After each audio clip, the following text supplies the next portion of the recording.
नमस्कार, मैं हूं सचिन दुबे और आप देख रहे हैं बड़ी बहस। बड़ी बहस के इस सेगमेंट में आप देखेंगे मध्य प्रदेश बीजेपी के समर्पण अभियान पर चर्चा। मध्य प्रदेश बीजेपी के प्रभारी मुरलीधर राव की फटकार के बाद अब सूबे के कई मंत्री समर्पण निधि अभियान पर एक्टिव नजर आने लगे हैं। इसी क्रम में सागर में हुई बीजेपी की जिला कमेटी की बैठक में चार मंत्री एक साथ दिखाई दिए।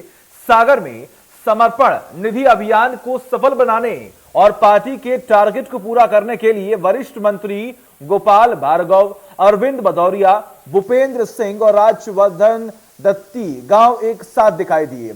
सभी ने राशि जमा करने के लिए ग्राउंड एक्टिविटी और कार्यकर्ता संपर्क तेज करने के निर्देश दिए।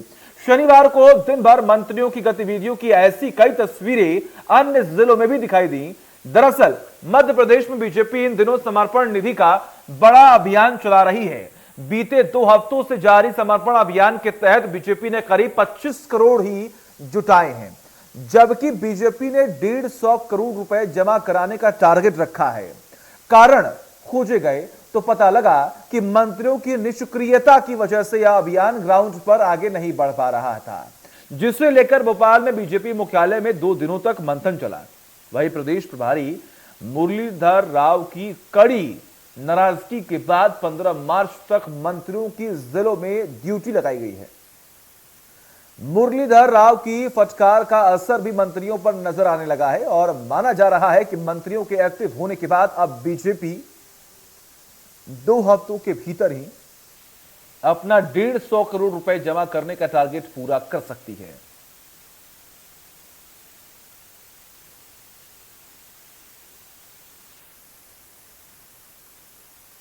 मैंने कहा ना, अधिकतम लोगों तक जाना और समर्पण कराना हमारा ये टारगेट। ऐसा नहीं होता है। देखिए, मैंने कहा ना कि समर्पण का अर्थ है लोग भारतीय जनता पार्टी के विचार पर, अपने इस विचार के लिए, अपने संगठन के लिए समर्पण करना। सिंपेटाइजर का हमारे विचार पर समर्पण है।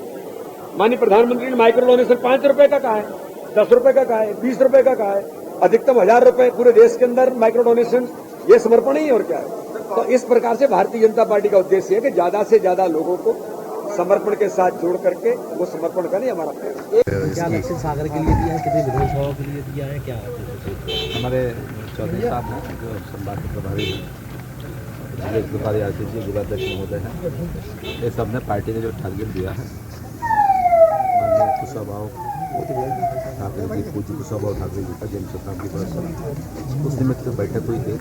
जो टारगेट दिया है हम सब लोग उसको समाज के सभी वर्गों को, समाज के सर्वांगीण लोगों के पास जा जाके विनम्रता भारतीय जनता पार्टी के लिए सहयोग राशि एकत्रित करेंगे। कितना लक्ष्य तय किया गया है यहाँ का सागर का 4 करोड़ का लक्ष्य तय है। अब इस बार राजनीति भी होने लगी है, हर बार होती है।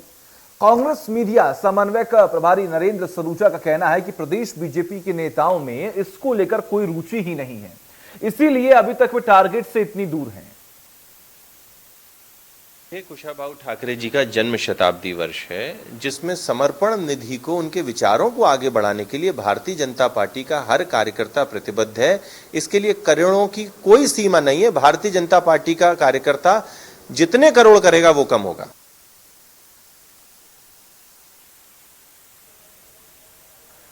तो सुना आपने किस तरीके से तमाम आरोप प्रत्यारोप का जो सिलसिला है वो शुरू हो चुका है। बड़ी बात यह है कि भाजपा की अगर आलाकमान की तरफ से निर्देश दिए गए कि आपको एक्टिव रहना है, बूथ स्तर पर जाकर आपको समर्पण निधि अभियान को लेकर काम करना है, उसके बावजूद भी अगर तमाम विधायक, तमाम मंत्री काम नहीं कर रहे हैं, तो आखिर क्या लापरवाही है? आखिर क्यों निष्क्रियता इतनी ज्यादा बढ़ गई है कि आखिर भाजपा के तमाम बड़े नेताओं को आज फटकार मिली है? आज इसी पर करेंगे चर्चा। बड़ी बहस में हमारे साथ कुछ खास मेहमान जुड़ेंगे। सबसे पहले उनसे जानेंगे कि आखिर क्या हलचल ये देखने को मिल रही है, और बड़ी बात है कि अगर तमाम आलाकमान की तरफ से इन बातों पर जोर दिया गया है तो आखिर क्यों इतनी लापरवाही हो रही है? आखिर क्यों वो मंत्री, वो विधायक एक्टिव मोड में नहीं है जिनको जिम्मेदारी सौंपी गई है? लेकिन अपनी जिम्मेदारियों का निर्वहन अगर सही तरीके से नहीं किया जाएगा तो आखिर किस बेसिस पर, किस आधार पर भाजपा ये दावा कर रही है कि आने वाले वक्त में जब 23 में चुनाव होंगे तो जनता भाजपा को वोट करेगी, यानी कि भाजपा पर विश्वास जताएगी? लेकिन वही दूसरी ओर जिस तरीके से लगातार कांग्रेस भाजपा को लेकर लगातार हमलावर है, तमाम प्रतिक्रियाएं सामने आती हैं, वहीं दूसरी ओर कांग्रेस की तरफ से ये कहा जा रहा है कि ये सिर्फ और सिर्फ एक इवेंट मैनेजमेंट है। जी हां, इवेंट मैनेज करने में भाजपा सफल है, जनता के लिए कोई काम नहीं किया जा रहा, सिर्फ और सिर्फ उन्हें बरगलाया और बेवकूफ बनाया जा रहा है।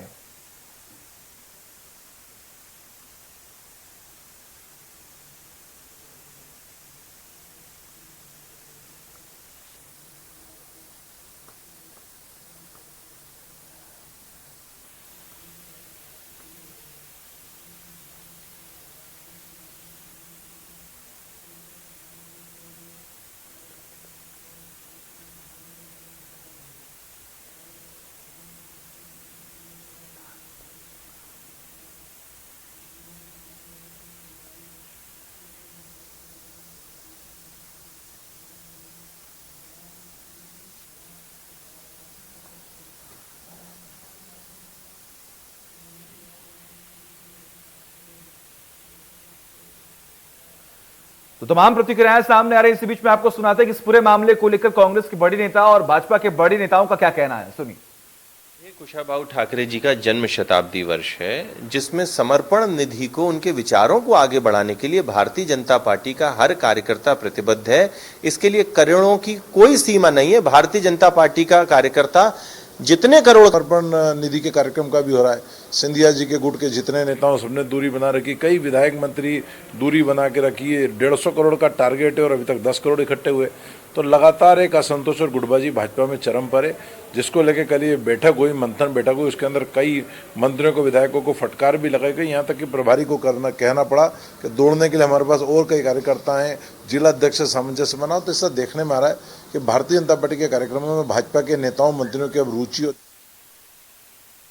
तो सुना आपने किस तरीके से लगातार तमाम प्रतिक्रियाएं सामने आ रही है। हमारे साथ दो खास मेहमान जुड़े हुए हैं। सबसे पहले उनका तारुफ करा दो। हमारे साथ इस वक्त सिद्धार्थ सिंह रजावत जो कि कांग्रेस का पक्ष रखेंगे, और वही दूसरी ओर ब्रिज गोपाल लोहिया जो कि भाजपा का पक्ष रखेंगे। आप दोनों का बहुत बहुत स्वागत है सर। ब्रिज गोपाल जी, शुरुआत आपसे ही करते हैं।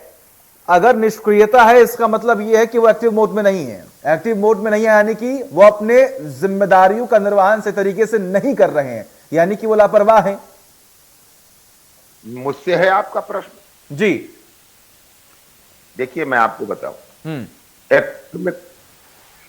जनता पार्टी का कार्यकर्ता हमेशा एक्टिव मोड में रहता है और पार्टी संगठन उसे जो भी जिम्मेवारी देती है उस काम को वो पूरा करता है। अगर हमारा कार्यकर्ता एक्टिव मोड में नहीं होता तो मध्य प्रदेश के 65,000 बूथों पर हम हर पन्ना समिति को ऑनलाइन नहीं कर पाते। 2 लाख कार्यकर्ताओं ने बूथ विस्तारक के रूप में, मंडल विस्तारक के रूप में काम किया। तब आज भारतीय जनता पार्टी के पास एक अपने कार्यकर्ता का पूरा डेटा है और आज हमारा हर पन्ने का जो कार्यकर्ता है उसकी जानकारी हमारे राष्ट्रीय कार्यालय को, प्रदेश कार्यालय को, जिला कार्यालय अगर इतने ही वो एक्टिव है तो फिर इस बैठक की जरूरत क्यों हुई? अगर वो इतने ही एक्टिव है तो आखिर फटकार की जरूरत क्यों पड़ी सर? नहीं, सरकार की कहां बात हो रही है? आप पहले इस बात को समझ लीजिए। क्या जो लोग सरकार में हैं, जो लोग मंत्री हैं, वो भारतीय जनता पार्टी के कार्यकर्ता नहीं है? वो भी भारतीय जनता पार्टी के कार्यकर्ता। सरकार की बात नहीं हो रही है, फटकार की बात हो रही है लोहिया जी। नहीं, फटकार भी कहीं नहीं लगी है। कैसी बात कर रहे हैं सिद्धार्थ जी? आप भी सब जानते हैं हमारे यहाँ फटकार की जरूरत ही नहीं पड़ती है। हर कार्यकर्ता इस आपस में इस बात को कंपटीशन करता है कि उसको किसी भी तरह कोई अवसर मिले जिसमें वो पार्टी के काम को आगे बढ़ा सके। तो हमारे यहाँ तो पार्टी का कार्यकर्ता अवसर की तलाश में रहता है। अपना जो काम है उससे कभी वो पीछे नहीं हटता और उसके पीछे कारण है। उसको ये दिखाई देता है कि वो जो मेहनत कर रहा है उसकी मेहनत फलीभूत हो रही है और भारतीय जनता पार्टी का जनाधार बढ़ रहा है। दूसरी बात, उससे महत्वपूर्ण बात यह है कि जो हमारा कार्यकर्ता है उसे ये लगता है कि मैंने 100 रुपए, 500 रुपए या 1,000 की अपनी पार्टी के लिए समर्पण निधि के नाम पर दी थी।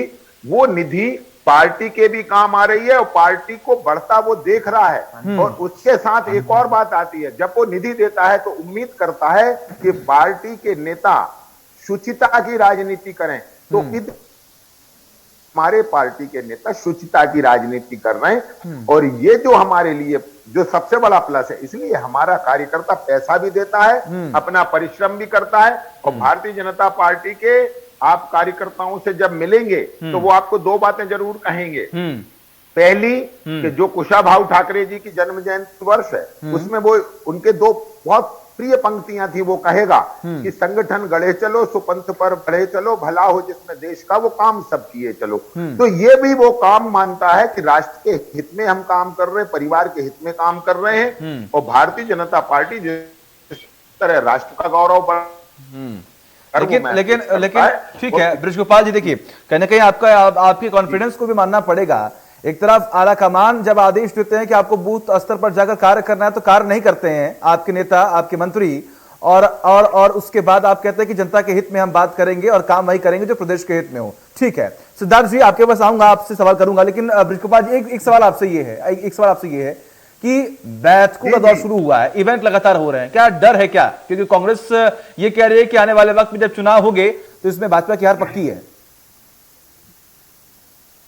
देखिए आप दो बातें समझ लीजिए, हमें डरने की बात क्या है? हमारे सामने जब कोई मुकाबले में ही नहीं है तो हम डरेंगे किससे? सबसे बड़ा प्रश्न ये अच्छा, कांग्रेस मुकाबले में ही नहीं है, केवल टीवी में है, ट्विटर पर है, फेसबुक पर है, व्हाट्सएप पर है। ये पार्टी केवल मीडिया में मौजूद है, सोशल मीडिया में मौजूद है। जमीन पर बताइए ना आप। इन्होंने अभी एक अभियान चलाया था, घर चलो गांव गांव चलो, कोई नहीं चला। कहीं चला हो तो आप मुझे बताइए, कहीं की रिपोर्ट आपके पास हो, आपके पास पूरे मध्य प्रदेश की रिपोर्ट रहती। जिनके साथ कार्यकर्ता बगल में खड़े होने राजी नहीं है, कई अंचल ऐसे हैं जहां कार्यकर्ता बचे नहीं। दिग्विजय सिंह को यह कहना पड़ रहा है कि अब ये आखिरी है, इसके बाद अभी नहीं तो कभी नहीं।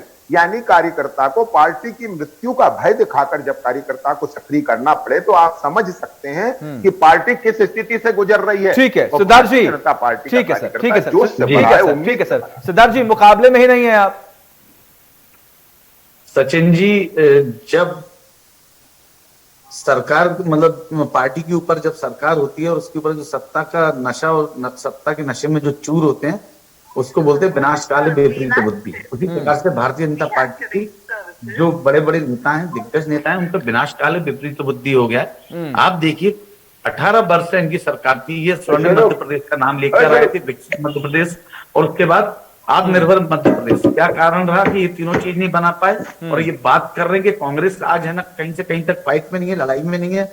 ये इनका ओवर कॉन्फिडेंस जो है वो 23 में इनको मालूम चल जाएगा नाउ नाउ कितने बार। पहली बात तो ये हो गई। और दूसरी बात, इन्होंने एक ये बोला था कि हम राष्ट्र के और देश के एक 4 पंक्तियां सुनाई थी। तो उसके ऊपर मैं सबसे पहले तो मैं लोहिया जी से पूछना चाहता हूँ कि आपकी उस समय पे ये पंक्तियां कहाँ थी जिस समय कोरोना काल में हमारे माननीय यशस्वी घोषणावीर मुख्यमंत्री जी ने बोला था 4-4 लाख रुपए कोरोना काल में जिनकी मृत्यु हुई उनको दिए जाएंगे, आज तक 50,000 तक नहीं दिए। पहली बात, आज आप समर्पण राशि लेने के लिए निकले हैं।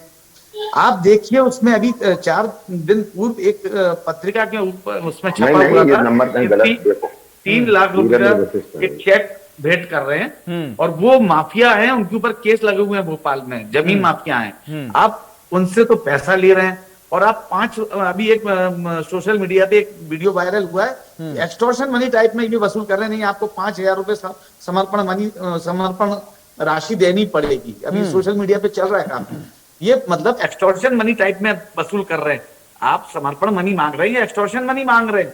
और रही बात आप कांग्रेस की करते हैं, कांग्रेस 65,000 कार्यकर्ता बनाने जा रही है। लोहिया जी मोबाइल पे बात कर लीजिए या फिर आप डिबेट कर लीजिए, आप इतने व्यस्त इंसान हैं। सचिन जी, आपको आवाज आ रही है मेरी? जी बिल्कुल आ रही है सर। सरकार बनानी है तो थोड़ी बहुत तो बिजी रहना पड़ेगा, क्यों? जी तो सचिन जी, कांग्रेस का माननीय कमलनाथ जी ने एक हफ्ते पहले एक मीटिंग ली थी। हमने अभी अपने सह संगठन 45 सह संगठन बनाए और आज भी हमारी आरटीआई जो एक विंग है हमारी राइट टू इंफॉर्मेशन, आज उसकी मीटिंग थी। हमने 52 जिले में राइट टू इंफॉर्मेशन पूरी एक विंग खड़ी कर दी है। 52 जिले में 203 विधानसभाओं में जो भ्रष्टाचार हुए, जिस एरिया का जो मंत्री है उसमें पूरी हमने आरटीआई लगा दी है। और हमारी 15 दिन के अंदर ये पूरा जो भ्रष्टाचार भारतीय जनता पार्टी ने किया है ये पूरा का पूरा। ठीक है, देखिए ये लोहिया जी भी आरटीआई का सहारा लीजिए या फिर किसी और चीज का सहारा लीजिए। लॉकडाउन में भ्रष्टाचार, लेकिन सर शादियां कर दी जो लॉकडाउन में 287 करोड़ की चिक्की बांट दी, जब लॉकडाउन और विद्यालय खुले नहीं थे। तो ये भ्रष्टाचार का इनका जो चेहरा है उसको हम लोग उजागर करेंगे और 23 में बड़े। बिल्कुल, देखिए जनता इतनी समझदार समझदार है, जनता इतनी समझदार है कि आखिर किसकी सरकार में करप्शन बढ़ा है और किसकी सरकार में काम नहीं हुआ है वो जानती है, बखूबी जानती है। इसीलिए कहीं ना कहीं बदलाव की बयार जो है वो हर बार बहती है। लेकिन सिद्धार्थ जी देखिए, नेतृत्व पर लगातार सवाल खड़े होते हैं। अगर हम भाजपा की बात कर ले तो कम से कम वहां पर फीडबैक लिया जा रहा है, तमाम अधिकारियों को फटकार लगाई जा रही है, ये निर्देश दिया जा रहा है, जीत का मूल मंत्र दिया जा रहा है। लेकिन कांग्रेस में कहीं ना कहीं वो नेतृत्व की कमी हमेशा देखी जाती है, चाहे वो अगर हम केंद्र की बात करें तब भी या फिर प्रदेश की बात करें तब भी। सचिन जी, आज भारतीय जनता पार्टी के अंदर आपने कितनी भारतीय जनता पार्टी देखी? एक नाराज भाजपा, एक महाराज भाजपा, एक शिवराज भाजपा और एक बीमार भाजपा। बीमार भाजपा के रूप में नरेंद्र सिंह तोमर और जयवंत सिंह पवैया को घर बैठा दिया, माया सिंह को घर बैठा दिया, यशोधरा वसुंधरा जी के हाथ काट दिए, यशवंत सिन्हा, शत्रुघ्न सिन्हा, कितने नाम आपको बताऊं मैं। लालकृष्ण आडवाणी जी को तो इन्हें बिल्कुल दूध में मक्खी की तरह निकाल के घर भेज दिया है। और बात कांग्रेस की गुटबाजी की करते हैं। अरे हमारे यहाँ जो दीमक रूपी सिंधिया जी थे वो इनकी तरफ चले गए। आज कार्यकर्ता, भारतीय जनता पार्टी के जो मूल कार्यकर्ता है वो काम नहीं कर रहे हैं, घर बैठ गए जाके। आप पता कर लीजिए, सर्वे कर लीजिए। जो अपने आपको विश्व की सबसे बड़ी मिस कॉल पार्टी कहते थे, मध्य प्रदेश में सबसे ज्यादा 90 लाख मेंबर बताते थे कि 90 लाख मेंबर बनाए हैं हमने, 90,000 के ऊपर मेंबर बनाए हैं, सॉरी 90 लाख के करीब मेंबर बनाए हैं। वो मिस कॉल पार्टी के आधे से ज्यादा मोबाइल बंद पड़े हैं इनके। ये फर्जी पार्टी है, इनका सिर्फ और सिर्फ जनता को बेवकूफ बनाना और इनको डिवाइड एंड रूल करना आता है, करना, कांग्रेस के ऊपर उंगली उठाना। ठीक है सर, ठीक है बृजगोपाल जी। देखिए एक सवाल जो शायद आम जनता के मन में आता ही होगा कि अगर भाजपा सरकार ने, अगर भाजपा पार्टी ने कार्य किया है तो आखिर निधि की जरूरत क्या है, पैसे की जरूरत क्या है? आप तो काम के बल पर वोट मांगने वाले व्यक्ति हैं, आप तो काम के बल पर मांगने वाली पार्टी है, तो फिर आखिर पैसे की जरूरत क्या है? दो बातें आप समझ लीजिए, चुनाव में खर्च होना और पार्टी संगठन की निरंतरता को बनाए रखना, उन दोनों के लिए धन की आवश्यकता पड़ती है, वो बिना धन की नहीं होती। और जो आप कह रहे हैं कि आपकी जब सरकार है तो आपको आवश्यकता क्या है, ये कांग्रेस पार्टी का काम है। ये पार्टी सरकार में रहे और धन का संग्रह करते रहे। और सारा देश और प्रदेश जानता है कि जब ये सरकारों में रहते हैं क्या करते हैं।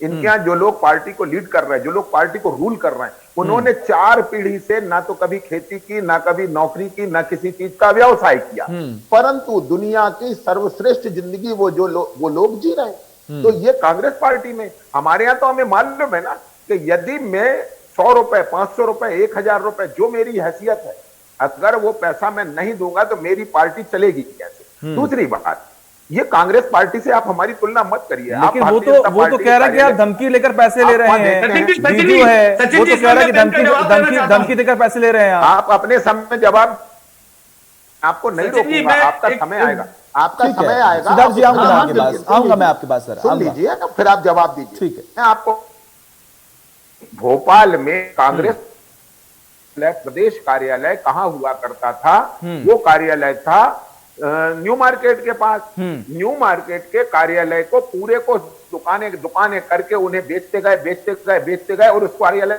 को खत्म कर दिया और उस पार्टी को दूसरा कार्यालय बनाना पड़ा शिवाजी नगर में। रोशन से आप शिवाजी नगर इसलिए शिफ्ट हुए कि वो कार्यालय में आपने जगह ही नहीं बचने दी। अब आप मुझे ये बताइए कि कांग्रेस पार्टी का कार्यकर्ता क्यों अपनी पार्टी को 2 रुपए भी देगा? क्योंकि वो पैसा देगा और अय्याशी आप करेंगे। ये बड़ा आश्चर्य का विषय है। ठीक है, माफ कीजिएगा सर, समय की बहुत कमी है सर, समय की बहुत कमी है। एक क्लोजिंग कमेंट सर, सिद्धार्थ जी 30 सेकंड आपके पास, क्लोजिंग कमेंट जल्दी से।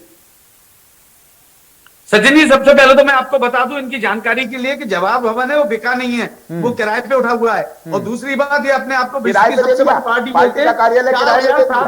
अरे सुनिए, 4700 करोड़ रुपए का आज आपका पार्टी फंड है, विश्व की सबसे बड़ी पार्टी आप बोलते हो। 4700 करोड़ रुपए। चलिए ठीक है, माफ कीजिएगा सर, आप दोनों का बहुत बहुत शुक्रिया। बृजगोपाल जी आपका बहुत बहुत शुक्रिया, सिद्धार्थ जी आपका भी बहुत बहुत शुक्रिया अपना कीमती वक्त देने के लिए, हमसे बात करने के लिए। तो बड़ी बहस में मेरे साथ बस इतना ही, देखते रहिए इंडिया न्यूज। नमस्कार।